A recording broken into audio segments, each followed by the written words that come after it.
আমি একজন মুক্তিযোদ্ধার সন্তান, আমি একজন বাংলাদেশের রাষ্ট্রপতির সন্তান, আমি বাংলাদেশের নির্বাচিত প্রধানমন্ত্রীর সন্তান, বাংলাদেশের নির্বাচিত রাষ্ট্রপতির সন্তান। কাজেই রাষ্ট্রের ওইসব জায়গায় গেলে কি হয়, কি আছে না আছে আমার জানা আছে। কাজেই এখানে আমার পাওয়ার কিছু নেই, আমি দেখে এসেছি।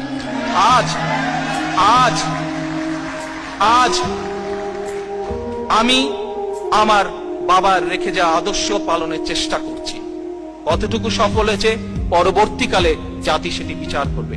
আমি আমার মা দেশনেত্রী খালেদা জিয়া যেই আদর্শকে সামনে রেখে মানুষের জন্য সংগ্রাম করেছেন, মানুষের জন্য কাজ করেছেন, সেটিকে সামনে রেখে রাজনীতি করার চেষ্টা করছি। কাজেই আমি ওগুলো দেখে এসেছি। ওগুলার মধ্যে আমার কোনো নতুনত্ব বলে কিছু নেই। আমার কাছে একটি চাওয়া, যে জন্য শহীদ রাষ্ট্রপতি জিয়াউর রহমান জীবন উৎসর্গ করেছেন, জীবন দিয়েছেন,